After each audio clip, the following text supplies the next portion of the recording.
Hi everyone, I'm very happy to welcome you all once again to the history class. How are you, children? I hope you are well. Good. In the last video, you learned about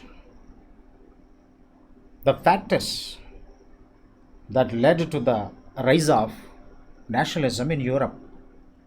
Under that, you learned about the rise of middle class, rise of liberalism, conservatism, a Treaty of Vienna, and revolutionaries. So these topics in the last video you learned. And today, now, let me tell you about the romantic imagination and national feeling. Okay? Let us discuss. The romantic imagination and national feeling. What is romantic imagination? What is romanticism? In the 18th century in Europe, romantic era started. What is the romanticism? It means the cultural movement. Cultural movement is called romanticism. The cultural movement carried by the poets, writers, and artists that came to be known as romanticism. And this romantic movement or romantic era started in the 18th century in Europe. So, through this cultural movement, people in the past or revolutionaries used it to rouse the nationalist feelings among the people.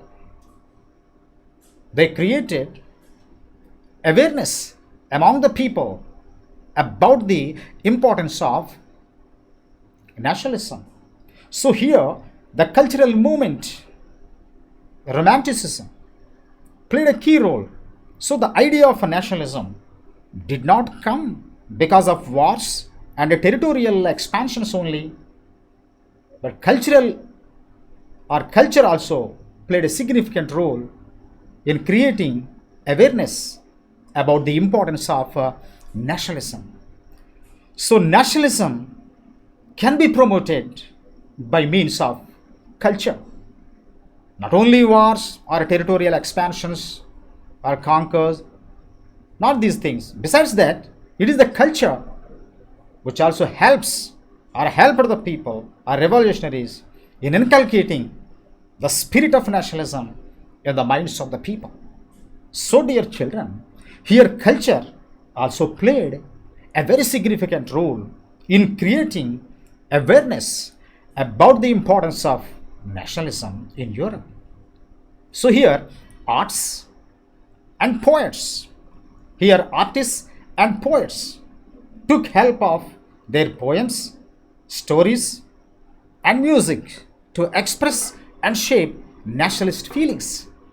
So, nationalist feelings have been inculcated in the minds of the people by the artists by means of their poems, stories, and music.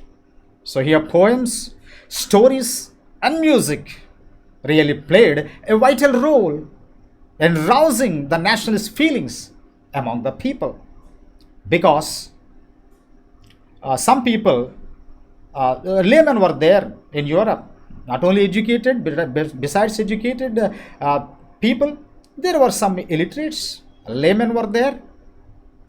So, for them, how to bring awareness among them regarding the spirit of nationalism. So, for them, it is the culture, particularly the poetry, poems, stories, music, folk dance, folk songs, folk literature, folk dramas really helped them in rousing or in promoting nationalist feelings among the people in Europe.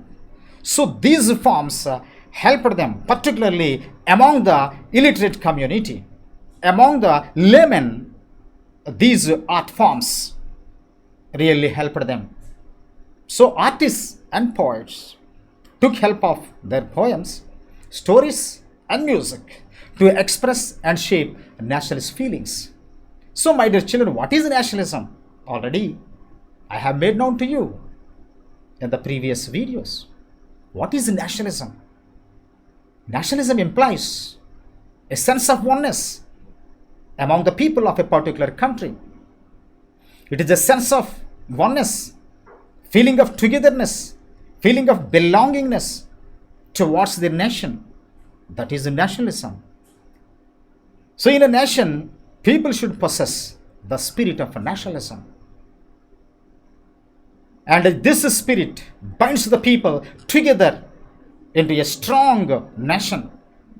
So, here, culture which helped the artists to promote the spirit of nationalism among the people by means of poems, stories, music, folk dance, folk songs, and folk drama. So these forms really helped them in promoting or inculcating the spirit of nationalism in the minds of the people in Europe. So cultural movement carried by the poets, writers, and artists came to be known as Romanticism. That is Romanticism. So here, that is why 18th century, which became the Romantic era in Europe. See, my dear children, here are the pictures for you to be watched. You just go through these pictures, and here these pictures: music, folk dance. Here you see. So these forms, the artists succeeded in promoting the spirit of oneness among the people, or the spirit of nationalism. So the people were filled with the spirit of nationalism when they watched these type of forms, this type of forms of what we call folk dance or music. Really, they got inspired by watching these forms, my dear children. And especially among the laymen, these forms, art forms, helped a lot. So the people got inspired and got the spirit of togetherness or oneness by watching these forms, cultural forms. So these are the important features, my dears. And now, let me tell about John Gottfried Herder. John Gottfried Herder was a German philosopher and a romantic who favored that a true German culture was to be discovered among the common people. And particularly, he played a major role in German society in bringing about the spirit of oneness among the people by using all these art forms. He used all these art forms. He said that the true spirit of the nation can be popularized through folk songs, folk dances, and folk poetry. It is true. So practically he proved it in Germany. So it was John Gottfried Herder, a famous philosopher and a romantic artist. So this man favored that a true German culture was to be discovered among the common people. And besides that, the spirit of the nation or nationalism can be popularized. It can be promoted through only folk songs, folk dances, and folk poetry. So here he played a major role in German society. And forms of folk culture becomes essential for the nation building. In the nation building, these forms of folk culture plays an important role. It becomes essential in the nation building. Particularly Poland, one of the important European nations, Poland was partitioned at the end of 18th century by Russia, Prussia, and Austria. So Poland was occupied different foreign nations. It was occupied different nations. It was divided into parts and shared by different European powers, particularly Russia, Prussia.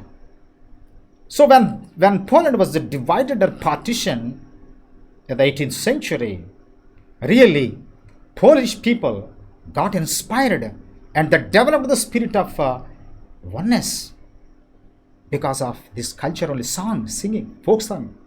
The folk songs helped them to develop the spirit of nationalism. So Poland, which no longer existed as an independent territory, it was not an independent territory in those times, but it kept a nationalist feeling alive through music and language. Their language, Polish language, and the folk music really helped them, yes, to keep the nationalist feeling alive. So here, the art, music, and language helped the Polish people in keeping the nationalist feeling in Poland. Likewise, my dear children, in many countries, in Europe particularly, these art forms helped them to develop the spirit of nationalism in the society.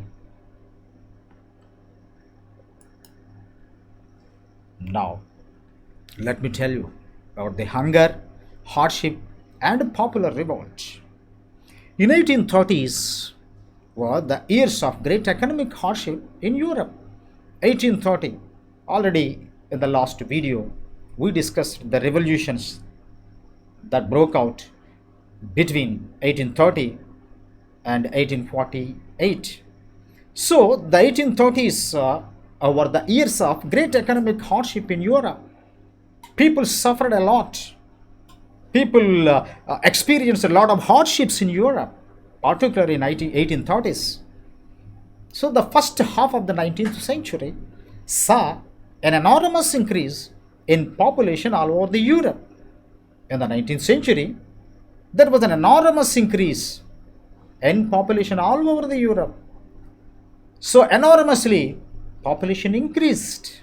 When population increased, so people faced a lot of difficulties and hardships, particularly when the population increased in rural areas, especially people migrated from rural areas to the cities to live in overcrowded slums. Population from rural areas migrated to the cities to live in overcrowded slums. So the misery of the workers in towns when they settled there was extremely bad because they faced a lot of problems when they come to cities and lived there. They faced a lot of hardships and problems.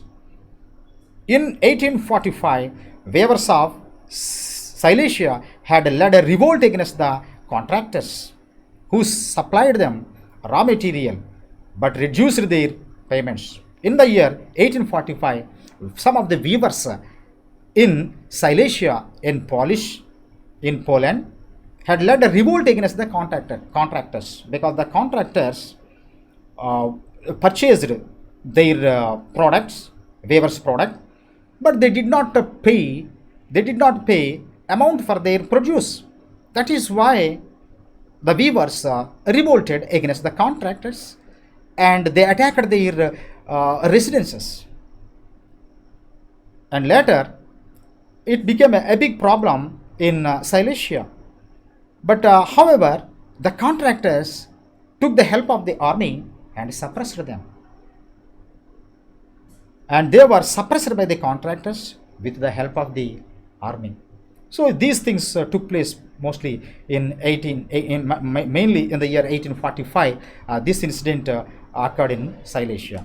And in the next video, my dear children, I shall continue the remaining concepts. Okay.